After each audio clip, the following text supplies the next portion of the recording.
My library LibGuide is on Vanuatu, which is an independent island nation located in Melanesia within Oceania. The name Vanuatu translates to our land forever. The indigenous population are called the Ni Vanuatu, which means from the land. In traditional Ni Vanuatu culture, there's no written language. Instead, storytelling, art, songs, and or dance are used to share knowledge. With 83 islands and over 100 indigenous languages, Vanuatu has a range of cultural regions, each with their own unique cultural practices. In 1906, the English and French jointly annexed the territory in an act called the British-French Condominium. A decline in military strength, colonial military strength after World War II sparked Ni Vanuatu discussions of independence. In 1977, both colonizers decided to leave Vanuatu by 1980. Today, the main languages spoken in Vanuatu are Bislama, a pidgin language, English, and French. Research on Vanuatu has taken me on a virtual journey across the internet to various countries, databases, and universities. Vanuatu is a country rich in history, culture, and stories, yet it was difficult to find resources that were from the Vanuatu authors. My main concern when cultivating this book list was to uphold Ni Vanuatu's sense of self, culture, and truth. Libraries, archives, cultural museums within Vanuatu are home to various collections, but their online presence is still currently being built. This factor was inhibiting, but it forced me to look at alternative spaces for Ni Vanuatu materials and voices. The use of OCLC Classify was helpful in widening my search using subject headings. So I'll show you that now.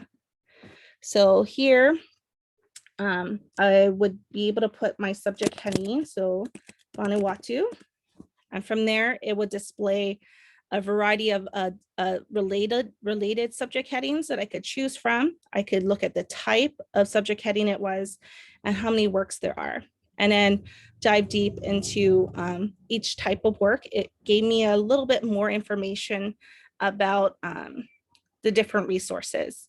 And then I could also find where those resources were located using WorldCat.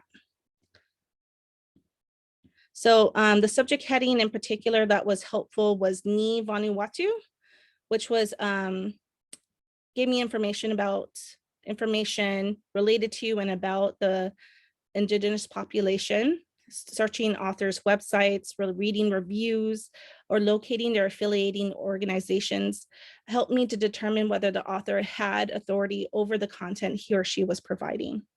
I also took into account that about the type of resource that it was, since the primary audience would also need a general understanding of Vanuatu. So I chose a range of resources that covered Vanuatu's history, culture, language, economy, politics, society from the past and the present, representation, and of course, independence.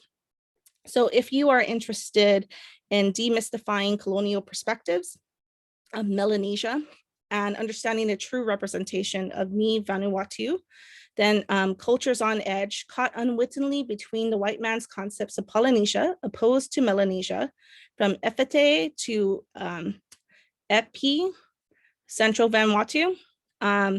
This one would be a good text to read. Another thing when researching Vanuatu, language was especially important in terms of searching for materials. Because the country is so unique in having a multitude of languages, not only from the colonizers, but from the numerous indigenous languages spoken in over 80 islands. So when in searching for Ni Vanuatu research, it was particularly informative to search for Bislama language, since many indigenous people use this common language to communicate with one another. Forwards, prefaces, acknowledgements, notes, and Ma'oku Ahau at the beginning of text served as a window into the author's kuleana or responsibility for creating the writing. Not only was it important to consider the perspective of the writer, but also the way in which they gathered and represented the information.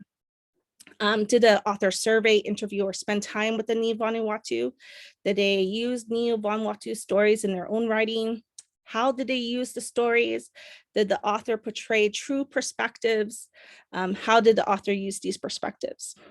So my takeaway from this course is that with knowledge comes responsibility.